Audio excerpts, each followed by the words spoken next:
Okay, welcome. Welcome to the Garden of Neuro Institute. We envision a world where all women are seen and heard.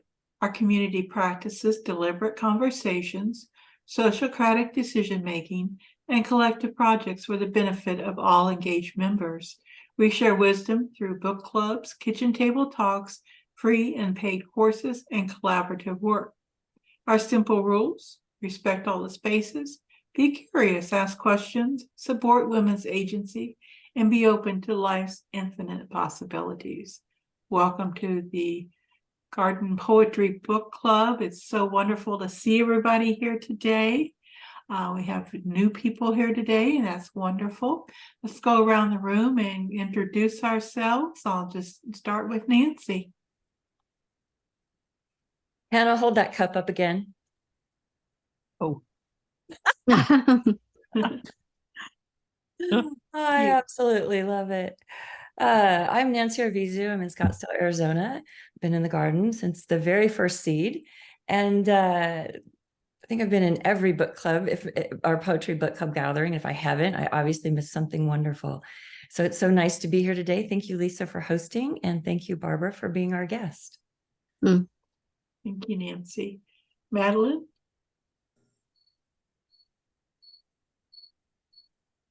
Hi, I'm Madeline. I've been to quite a few garden events, and I'm interested in how this one works. Thank you. Thank you. Hannah? I'm Hannah. I live in Raleigh also, and I've been to a couple of the garden events and enjoyed every single one. And I'm coming into this one last minute, so I don't have a clue what's happening. I don't either. Annette?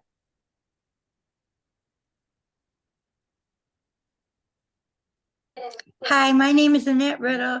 I'm visiting my daughter in her family's home, so I'm babysitting right now. So I'm going to stay on mute so you don't hear the cartoons and stuff. And I see a grandchild. Hello. Say hi. Say hi. Hi. Cute. And Martha? Hi, I'm going to stay off camera today because I'm in bed still. I'm here supporting my sister Barbara. So hi Barbara, love you. I love you. Thank you for coming. You're welcome. Thanks for letting me be in my bed while we talk. Okay. Hi Barb. Hi. Mary's Hi, here Mary. Hi. Awesome. Susan, we're introducing ourselves. Oh, hello, I'm Susan Brearley. I'm the infamous Susan Brearley, and I'm here just waking up in the Mid-Hudson Valley. Hello, Annette and little one. Hello. It's so nice to see your lovely faces, and excuse me, I'm going to have a cup of tea this morning. Do it. While I be inspired. So thank you all. Oh, I hope I inspire. We're all sitting in our living rooms having tea and snacks together, just like a regular book club. I love it. I'm Lisa Bonneveld, and been doing this poetry book club for a couple of years, it seems. And yes, and thank you for that, Lisa. Thank you for hosting these. They're just wonderful. I look forward to it every month, and I'm happy to announce that Nancy is going to take over the lead for the poetry book club next year. And so I will still be here, but I'll be able to sit back and she'll run the show. So, all right.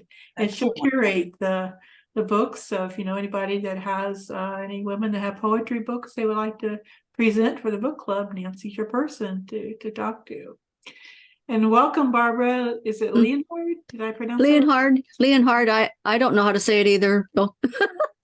It's my husband's name. And Leonhard. Barbara? Yeah, German. German, wonderful. Well, I'm married to a Dutchman, and so we have countries nearby. Yeah, right. We're neighbors. So, Barbara, welcome. You are our guest of honor, and been a member of the garden for a little while now. And you are going to tell us about your book. So I'm going to turn it over to you. Oh, okay. Thank you so much, Lisa, Nancy, for all the people in the garden, all of you for coming. I hope you can hear me okay. I really enjoy this opportunity. I'm going to talk about my debut poetry book. It came out last year.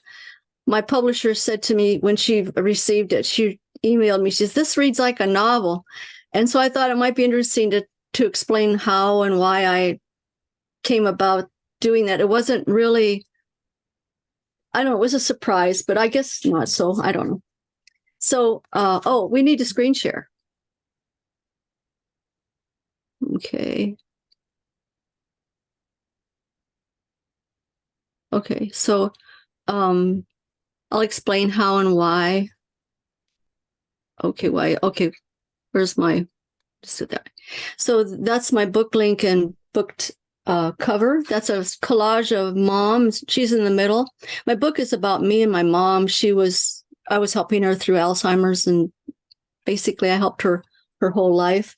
And I'll go into the overview of the book, but those are just pictures of us and various similar stages of life.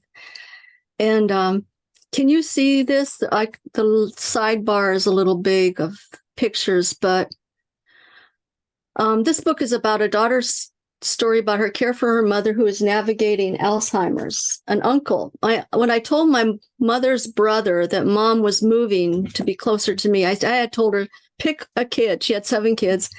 She chose me. And I was very excited, but then all of a sudden there was a pause and he says, "Barbara, do you love your mother?" So that question forced me to consider whether I was helping her out of love or out of obligation. Can a daughter question her love for her mother who is suffering from Alzheimer's? Can she learn to love the stranger her mother is becoming? Isn't it taboo to feel that way? So that's a picture of can you see the little mouse arrow? Mm-hmm. I don't know if you can. That's my brother Monty here. He moved. He said he moved to Columbia, Missouri, when he heard mom was moving here. He said he moved here to be with me, and I was there for mom. That's me. That's mom. So I think that what he was saying, you're the one in charge, but I'll help you. And that's Uncle Bill who asked me the question about my mother. So my initial plan was to write a prose memoir. I took an online course in 2021 taught by the best-selling memoirist Allison Waring. There's a list of her books that, if you look at the recording again, you can get these titles. That's her website. It was really an excellent online course. It went online because of the pandemic. It was a true gift.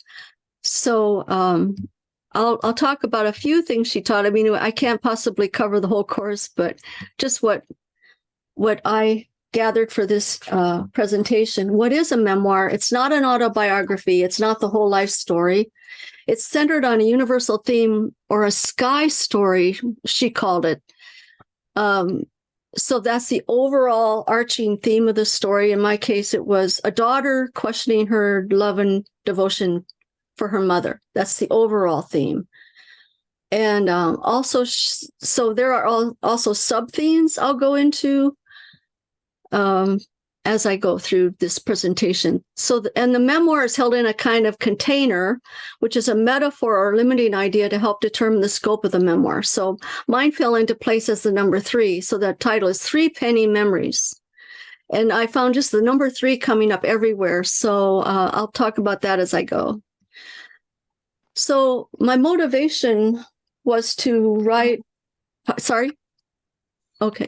My motivation was to resolve grief. When I found out my mom was going to move here, I started grief therapy, especially after my uncle's question. And I started grieving the loss of my mother long before she ever died. And even throughout this whole process of being her caregiver, it was a very long process of grief. So I ended up, when she died in 2016, I ended up writing a lot of poems. So it was an emotional journey, and I had to make many decisions about how I would confront this question. My uncle asked me, it's like confronting myself. What were my, so this book is really a lot about me and mom, and also the antagonists are Alzheimer's. I think mom and I were sometimes protagonists, antagonists, but So it was an emotional journey because grief work is sacred. Maya Angelou said, "There's no greater agony than bearing an untold story inside you." And I really wanted to, as a writer, that's how I process things. So with all this emotional chaos, how can I make sense of my material? Which is why I took the memoir course. And I had many entanglements to weave together and conflicts to resolve. When my uncle asked the question, I immediately thought of these three things, which is three maladies. Okay, so there are three maladies in this book, not just the Alzheimer's. The Alzheimer's is a malady, but measles encephalitis. When I was 6 going on 7, I had measles, but it came with encephalitis. It paralyzed me. Encephalitis is the swelling of the brain. And I have links to all these maladies at the end. You can look them up if you like. So mom cared for me. I couldn't eat anything but baby food. I couldn't move, walk, talk. And I went into a coma that apparently lasted, I think 30 days is what I kept hearing.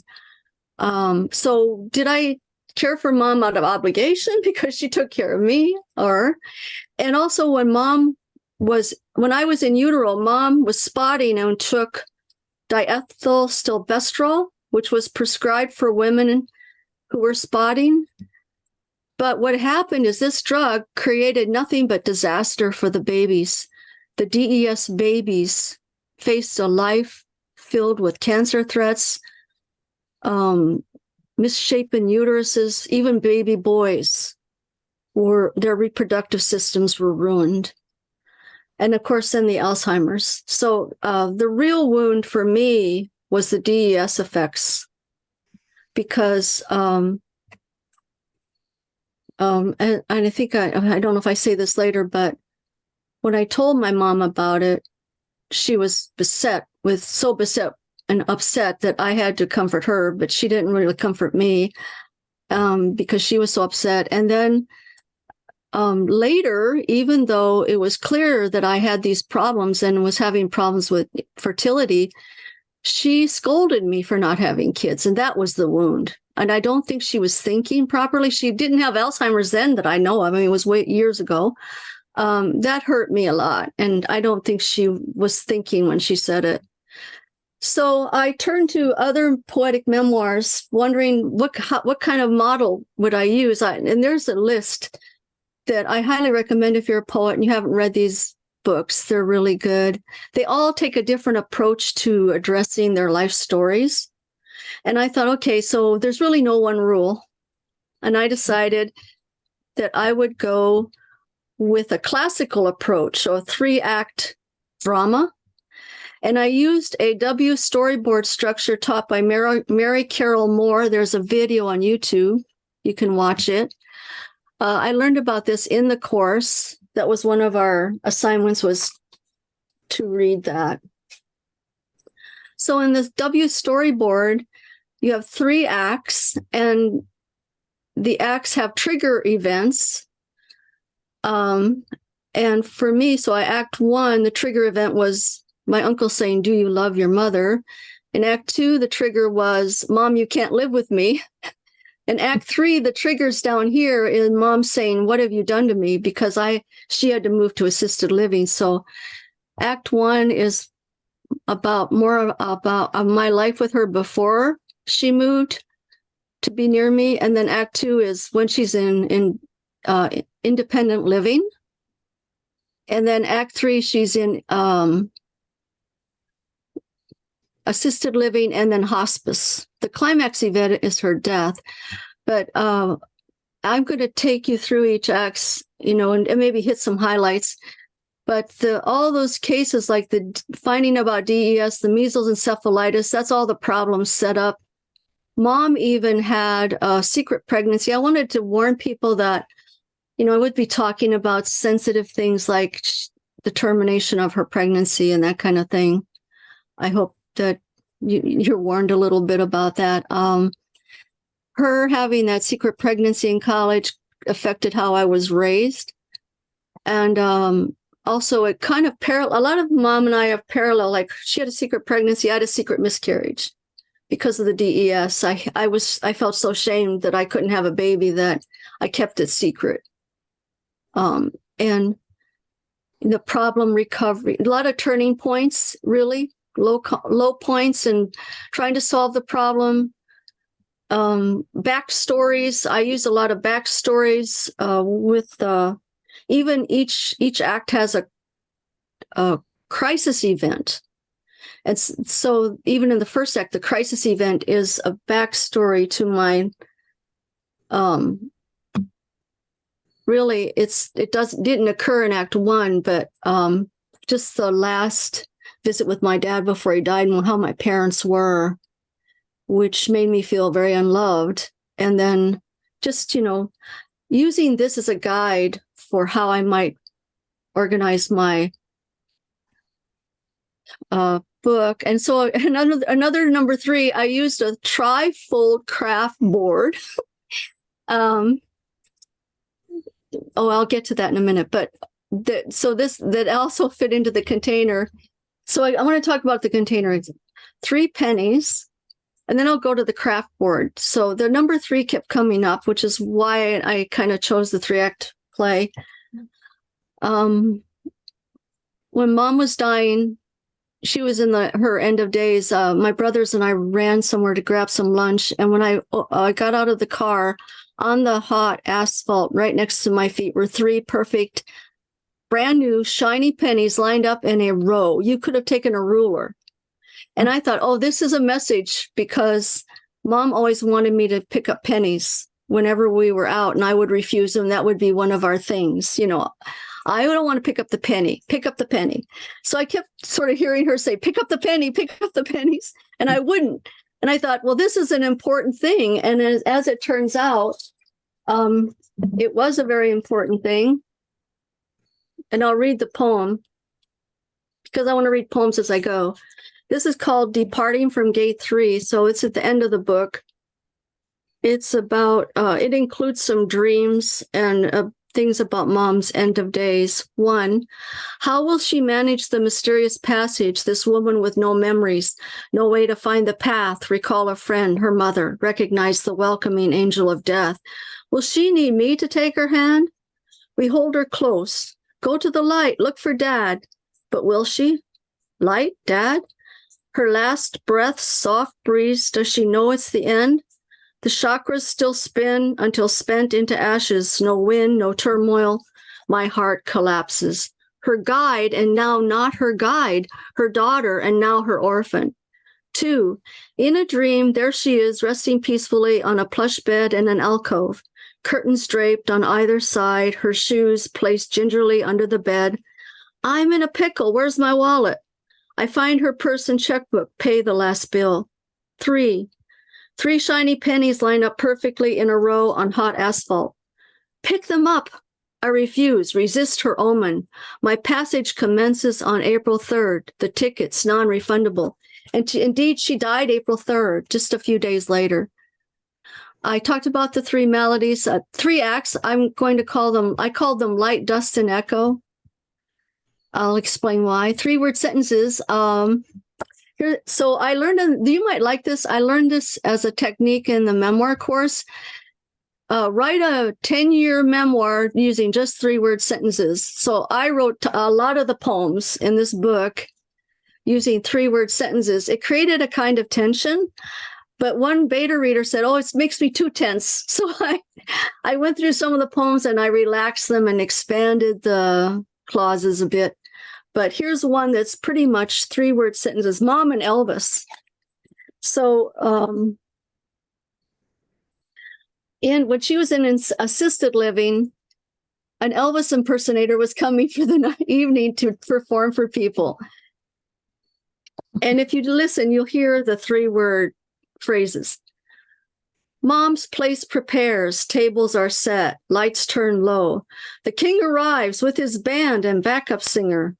Elvis still lives, 50s hair waves, thick sideburns, svelte, sexy style, tight, sleek pants, shiny collared shirt, open just so, a V chest reveal, blue suede shoes, Deep brown eyes like his voice, a tinge sad. He ain't nothing, just a hound, looking for trouble. Mom smiling coyly, falling in love. Good for her. I'm no fan, not this one. Death mimics life. This guy's flirtatious, just like Elvis, making the rounds. Women are clapping, pick me, waving their hands. He's behind me. My skin's crawling. He leans over. Cameras are snapping. Go to Mom, please go away. He reads minds, moves to Mom. She's loving it. Brought to life by the dead, all shook up. So those are the 3-word sentence poems. And also there was a rule in an independent, I hired aides to help Mom in independent living. And they had this rule. And then when Mom went to assisted living, they had this rule. If a resident refuses care 3 times, no care is given. So my poor mom would refuse a shower 3 times, refuse to change her clothes 3 times, refuse a lot of care. And when I got there, she would be disheveled and dirty. The bed wasn't made. And I just felt really upset about it, frankly, you know, but they wanted to respect what the resident wanted. So back to the storyboard just a bit here. I used a 3-fold craft board, another number 3, which was unconscious. And I used like different colors. I wrote the titles of the poems on pink and the titles of the 3 acts in white. And I put orange next to the poems already published. And I had entered 4 contests with an early draft, and I kept track of the contests. But it was very easy for me to see the titles of the poems lined up. I didn't have enough space to do the W form, but I had the poems lined up to follow the W storyboard pattern. And I'm not sure this is even the final draft of my storyboard, because what I could do is I could add poems and take poems out. And the book that I presented to the contests had poems that I took out. So, okay, now I'm going to go into an overview of the 3 acts. Oh my gosh, is it already 9:54? Oh boy. Okay. So you'll Don't worry hear. about it. Okay. So here you see. When you listen to the poems, you'll hear dramatic effects like dialogues, action, storylines, protagonist, antagonist, character development, and so on. In Act 1, I called that light because it was the early years, but it wasn't always. Light is not always bright and sunny. There are dark times. So that's where the measles encephalitis happened, which was kind of dark, but it had a good resolution. The mother wound conflict started there. I learned about Mom's secret pregnancy in college. I learned about the DES and all that. So I'm going to, maybe I won't read all the poems because it's just too long, but the trigger event was, do you love her? Hyperion raises doubt. Hyperion, pardon? Okay. Hyperion is the Titan god of light, father of lights of heaven, and the uncle to Hestia. And that was my crisis event, Hestia for hire. Hestia is the Greek goddess of the hearth and home, guardian of the sacrificial fire, or I would say a Greek Cinderella. So, you know,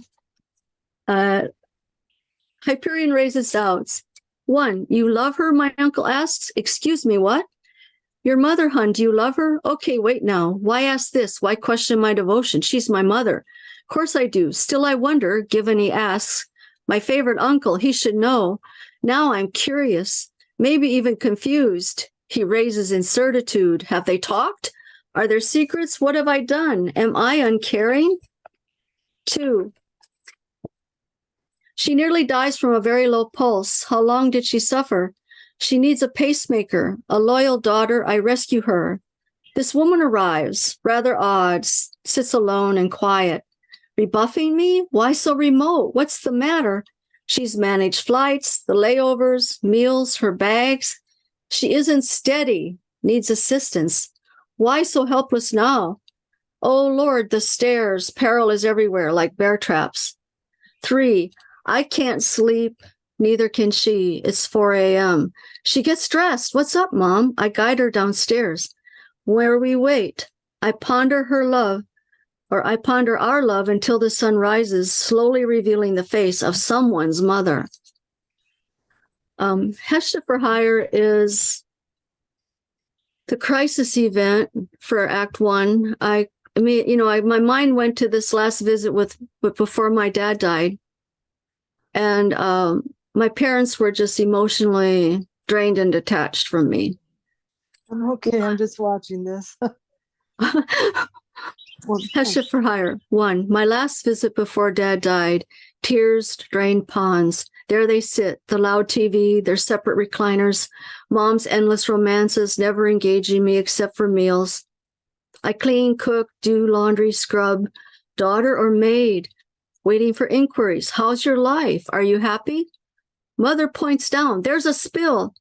Cabernet or blood? Many dead plants. Use the disposal. It's a tree. The disposal groans, tree legs shred like grinding bones. The fingers snap. Time to eat. Frozen dinners, salads. 1 heart attack, then 2 strokes. Dad's emaciated, slow. He hauls oxygen. Mom awaits rescue. Dad throws kisses. I do dishes. They don't notice. I slip away. Walking, thinking, sobbing. Late geese, goslings, the ganders, honking. 2, the phone rings. Their eyes roll. It's a sister. Arriving for Christmas. Dad asks why. I'll be gone. He takes off before dawn's light in early December. The family gathers, a Christmas funeral to celebrate Dad. A small reunion, what Mom wants. She arrives first, without any luggage, unkempt, bedraggled, aloof. She doesn't explain. We go shopping, dresses, panties, nighties. She sits alone, not facing us. These ominous signs, we miss them or deny them. She worsens alone, never calls us, her heart slowly dying. Then a call from a friend, come get her. The missing daughter, I feel rebuked, forgotten duties, obligations. A mother's decline, a daughter's agony, my fears, tears, love is gentle, love is kind, love can burn. So then this backstory about Mom's secret pregnancy in college, she always said, I never finished college, but she never told us why till later in life. And the damage of DES on me and Mom's response. So I have this poem on that too. And, so you said, do you want me to go ahead and read the poems? Because I know I'm going over. Sorry. Yes, please. Okay. With the mesoencephalitis, this poem, The Bear Went Over the Mountain.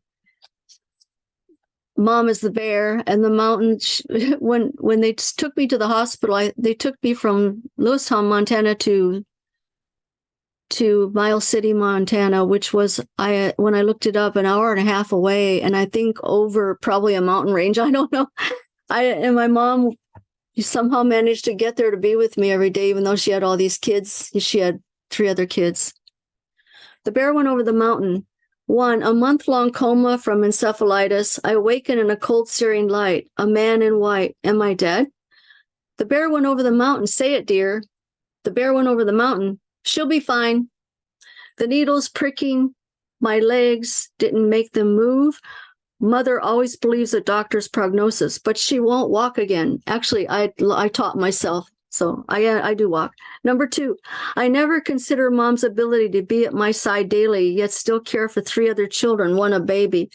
The storybooks for gifts of ice cream cones. One day I trick her into giving up both cones. I ask for the chocolate one, her choice, then delight in the licorice one, eating both so fast that the ice cream doesn't melt like my gratitude does. 3, Mom, my she-bear, her quick bite, she growls, chases off the strangers who enter my room and loom over my paralyzed body, claws at the impatient nurse who leaves me on the toilet for 2 hours. Mom never complains about my level of care. Instead, she holds me in my despair. And my mother's vanity, I wrote this about my mother's, experience in college. And I really felt for her when I heard all that news, because I don't think she was pro-life, and I don't think she really wanted to terminate the pregnancy, but in the 1940s, that was what was offered. I don't know. It's complicated. My mother's vanity, Mom's cedar beauty station where I primp, my desire to see her face, her shimmer of hair, the light splashing on her besame lips. I dabble in dreams, twist my hair and clamp it in coils with her bobby pins, fluff the curls to my shoulders for a night out. My face will light up at a stop to view the moon. I'll feel the cool surrounding darkness undrape my skin. The long mirror swings on hinges, faces their bed. The sun whispers off the bed linens. I gingerly open the vanity drawer, follow a thread of pearls winding deep into Mom's memories, past grandmother Lillian's rings, a bottle of red polish, black and white Kodak photos of Mom at my age, a girl fumbling for freedom, cooing for caresses. Another of her as a college co-ed, her head turns to the call of her name. The light from her eyes slips into a coy smile. Her lips part into a hush. Waves of desire crease folds into a sublime form. A pearl earring reflects a new dream. Shadows entwined on soiled sheets. Mistakes made, shame. Her father's scorn, her mother's cold silence. My hands retreat, bitten by the snake. I excavate more memories, kicked under floorboards, polished to cover gouges in the wood panels, stomped on, scuffed by flights from hall mirrors, not for my eyes to see what remains, red nail clippings, stained hankies, broken clasps, an unthreaded strand of pearls. And this is the poem, which was kind of hard to write, DES Baby, the Hardest Pill to Swallow. So it's really Mom's DES Baby. I have the title wrong there. I dig into the edge of grief, unhealed betrayal, childless because of Mom who never doubts a doctor's word. She's spotting, fears losing me, is prescribed diethylstilbestrol, DES, blesses me with a T-shaped uterus, infertility, cancer threats. Tumors abound, breasts, thyroid, uterus, a pregnancy possible but not viable. My deformed uterus delivers pain. How can I cuddle this bloody mass? Mom is beset. To reassure her, I lose my need for her hugs, hold her grief in my broken womb, her comfort first. Does she see me? I sting of shame, dismissed, how she forgets. One day says, out of nowhere, shattering words out of her scattered mind, "You're still childless? Don't know why. I dropped 7. I dig deeper, uproot the past, undergo major extractions, swallow the dirt, a total hysterectomy, a partial thyroidectomy, all tumors benign, cancers caught in time. Still I grieve, my womanhood aborted, my eggs dispatched as biohazard, my hollow earth, my barren feminine, my broken lineage. Now I'm other, watching young mothers, how they procreate, carry their worlds, the ecstatic births, the breastfeeding, all the sacrifices, all the stories. Never a mother except to my own. I'm her cane, her calendar, her brain. My uncle asks, do you love your mother? My soul asks, have you healed the wound? Unearthing the trauma, I swaddle my aging mother to birth myself. And this is a picture, the arrow's pointing here to my mom. That's how she looked in college. That was her freshman year picture. I found the handbook on eBay, her college handbook. So she's the third one over here. Can you see? I'm clicking on that. Okay. And in Act 2, Dust, I called Act 2 Dust because Mom's moved to independent living. And say, wait, okay. I have a, do you see that? Something. Okay. I'm getting a notice here. So the trigger is, Mom, you can't live with me. And the crisis event is trip to Gehenna. It's kind of a long poem. But it's about taking a trip. I wanted to take a trip with my mom to see all her kids. And I thought it would be really fun, just us girls, but she's constantly running off without me. I'm always looking for her in a crowd. She lets people, like guys, take a seat next to her on buses and trains, and I don't get to sit with her. She sits in a bus station waving her money around when I'm trying to go out into the bathroom, and I see guys spotting her as a mark, and so it was a very stressful trip. And Gehenna is hell, so it's like sacrificial trips. That was a crisis event that told me this woman is strange. She's not my mother. She's not the mother I grew up with. I will read Mom's Never Wrong, page 89. Let's see.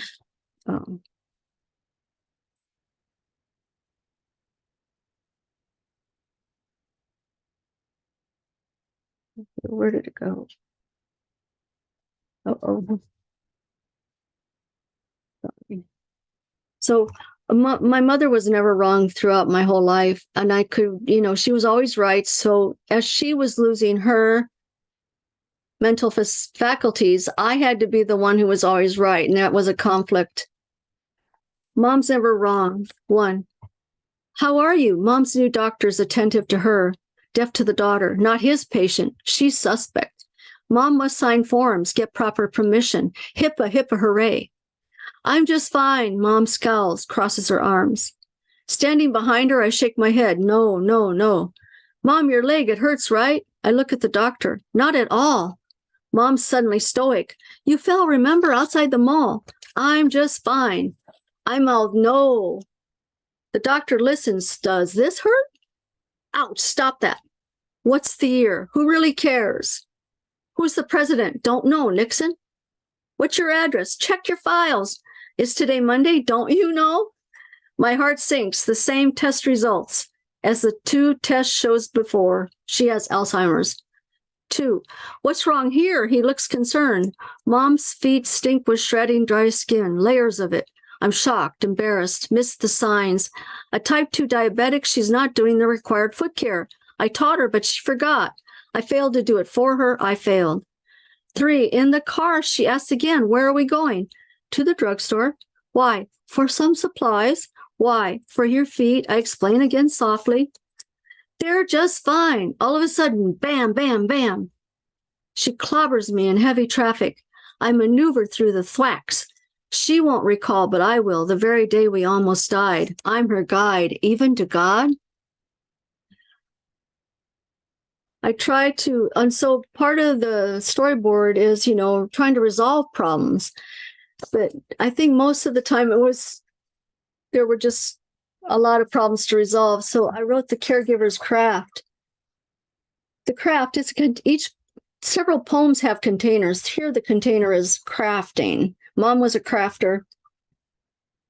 So I'm only a human, Mom, seeking perfection in my care for you, weaving the yarn like you taught and retaught. I keep forgetting to practice. You say my head is always in my books. I anchor my hook into a rhythm in each row, putting the colors of your care in place, counting the stitches like the meter in a poem, casting off, crocheting my lines, each stitch a thought, a memory, a discovery. What am I crafting for you? Comfort or chaos? Will everything turn out? I study the creation, pleased. Some rows proclaim symmetry, coherence to form. I revel in the virtuosity, clarity of hue, as though I've hooked into radiance. But other rows meander like a stream, wandering around the bedrocks, threads in some rows, weeds tangled in the mud of past despair, memories to be forgotten, words that should have been left unsaid, plans gone awry, fitful dreams, diminished hope, as though gripping this hook cripples my thinking, my loving. Where am I heading, Mom? Do I have it right yet? Your care and well-being? Being a doting daughter, daunting. I'm only a human unraveling our knots. So that's a picture of me and Mom during her years in independent living. That was a birthday party. Okay.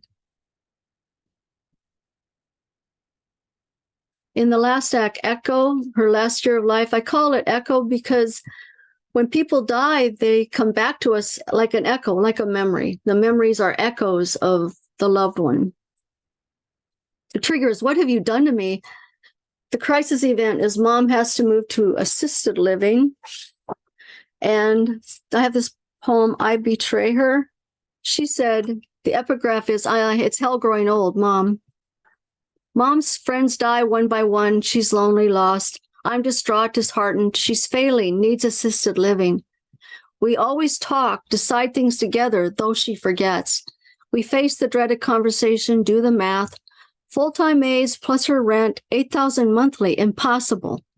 Her happy times now crushed autumn leaves. I concede defeat, face the winter storm. The hooting owls flee with her grief and my sorrow. Once she's moved, she glares daggers. What have you done to me? So a lot in this act is not solving the problem. I just really want to read this poem, House of Sand, because, you know, the facilities that are there for our elderly parents are not always perfect, even though they work hard to try to make it a good place. I really didn't get much respite from having Mom in assisted living. House of Sand. 1, a new welcoming residence. They give her furniture, show her around, assign her a seat in a pleasant dining area. Lots of activities like bingo and movies. Full-time nursing, her med secure. I feel hopeful, grateful for respite. I'm kidding myself. The next day, dreaded news. Your mother fell. Classes get covered. I gather Mom and her walker for a day to urgent care and the ER. The hours pass sluggishly. I observe other daughters with their elderly parents. What would these people do without their children? What will I do? I have no children. 2, the real case. Mom is unharmed, but we're exhausted. Finally, we're back at the new place. Nurses and social workers arrive to make her acquaintance. It's too much commotion that fills her room. Mom needs rest and definitely clean clothes. Please help her, I ask politely, handing nurses clothing. I hear a scuffle in the bathroom and Mom groans in pain. What's going on? One nurse snaps, she's being combative. My tsunami rises. Words slap rapidly. You will not talk to her or about her in that tone. This place sucks. I lose confidence, complain to management. 3, still more problems with the same contrary nurse. If she falls, we can't help. She's too heavy. Back to management. What's assisted living? I don't mince words. Do her right. That's your job, or she moves. Whenever I arrive, they fall silent, waiting for my tsunami. Fine with me. In the climax, okay, this is, oh wait, that one. The climax is Mom is dying. And this is really interesting because, you know, this poem is a kind of conglomeration of some dreams, but also some experiences being with Mom. She was speaking in a really unusual voice, not her own, a very low, guttural kind of voice to someone in the hospital room. And it was a language. It was intonation, inflection. I could tell there were statements being made, questions being asked, and it was like a debate going on. And I thought of it as maybe it was angelic language. I don't know, but it was very weird. Angels give a hoot. 1, she lingers on my right side. Why the right? An owl hoots by the window for 3 nights. Pennies appear out of nowhere when I've earned an angel wing. I dread her birthday, the first since she left. No more cake, cards, gifts. 2, I relive her end of days, that call. Your mother isn't well. The ER, the hours waiting. Suddenly, the examination room fills quickly. Tachycardia. She's admitted, heart and kidney failure. Nothing can be done. I call family. How can this be happening? I'm curled in a window well, sobbing. Onlookers pass by slowly, viewing my body. I stay with her each night to guard the IVs until we move her to a place with terminal care. where a bedraggled nurse says no one can stay with her overnight. We gradually break that rule as her body fights her. A child is always at her bedside to keep watch. 3, her children rally for her, hold her close, feed her, comb her hair, the reunion she's always wanted. She holds on for days, greedy for our love. 4, Gregorian chants take her in and out of her room. She speaks the language of angels, not English, how they argue, divine negotiation with pacing, intonation, logical pauses, stressed and unstressed syllables, meant for me, a linguist, to hear. Her voice, husky, deep, ancient. Is this how it goes? Contracts, debts due, life purpose fulfilled? Is there free will? No, not now. I need to pay some bills. I need to pack. No, not ready. I have this reunion. Everybody's here.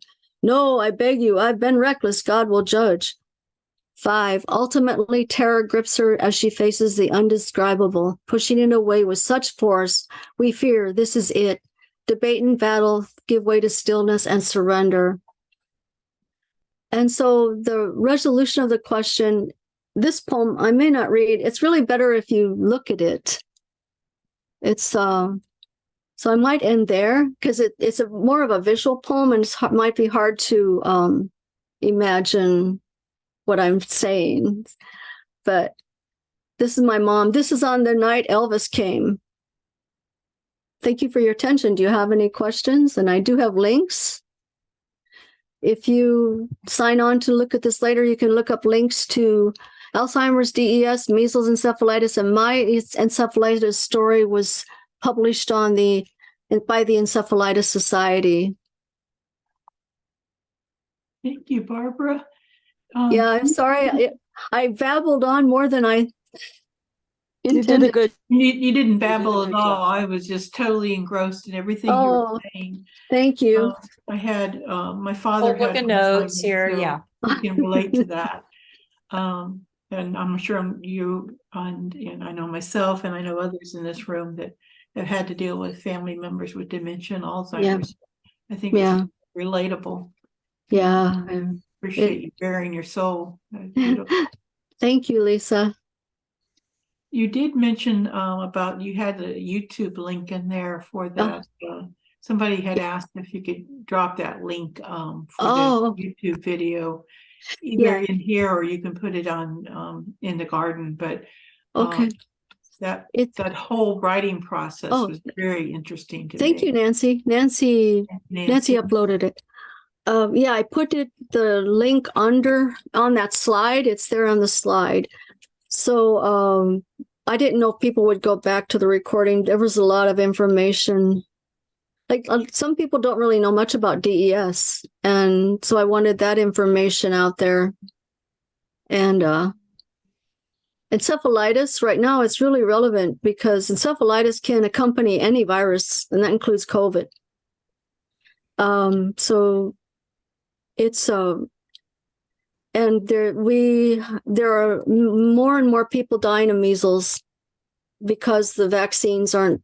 During the pandemic, they couldn't give the vaccines worldwide very well, so the case of measles has increased. So encephalitis with measles may be increasing as well, but only 1 out of 1,000 people who contract encephalitis survive. I was a rare case of survival. And on top of that, I was able to teach myself to walk again at age 7. Wow. There was no physical therapy back in the 50s. And my parents were out of town because my grandfather had died. And I didn't want to be in the wheelchair. I just did not want to be in the wheelchair. At school, I was treated differently, and I just didn't like it. So I just pulled my little body out of the wheelchair and held onto furniture and dragged myself along until I could walk again. Wow. Just dragged myself from one chair to another. And it worked. Now, it could be that it would have resolved. Maybe it was just resolving, but I made a choice. I don't want to be in this chair, and I feel like I'm the reason I walk again. So I don't know if it's No, it's you, Barb. It's you. Okay, Martha, Thank thank you. Thank I have to jump in here because I mean, I think I You're think our froze. personal choices are so, so powerful. And I mean, I talk about that in my breast cancer when they told me in Oh. 1995, you have 6 months to a year to live. Oh my gosh, And I yeah. said, you don't get to decide that. It's not Uh-huh. up to you. Right. And I had everything to live for. My son was 9 months old at the time. Uh-huh. So I made a choice and said, I will not let this defeat me. And I literally, I remember speaking to every cell in my body and Oh. telling every cell in my body what we were going to do, what the plan was, what the day would be like, what food we were eating. So I treated my physical body as if all the component parts also had their own, it was like a little army that I was leading. That's Um, awesome. and so I think that personal choice thing is really important. And you really drew me in with Mm. that question about, do you love your mother? Mm-hmm. My grandmother had Alzheimer's. I was her Mm. caregiver the last Mm. 3 years of her life. Her Wow. primary care, she lived with me. She didn't go Mm. to assisted living. Wow. And so what you say about respite, I mean, it's hard. You're always thinking about it. It's always on your mind, even when you're working with them and even when they're not with you. And when I found places for her to go, Mm-hmm. so I could take a break, it never really felt like a break. And your thing about mourning, you're mourning them before they Mm-hmm. physically die. And Right. it's a long process. It is. But I did that because I absolutely adored my grandmother. She Mm-hmm. Mm-hmm. just was my first best mentor. And I did it. It was a labor of love. But when I think Mm. about my mother, I can't, I couldn't do it. I Mm. could not do that for my mother. Yeah, And it's a challenge. Mm. so Mm.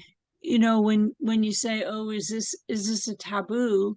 I Mm. think I think there's so many things that we don't talk about, that don't get the light, right? Don't get the light of day in conversation, that really, if they did get the time and the space to have the conversation about Mm. whatever the issue is, and this is a big one, Mm.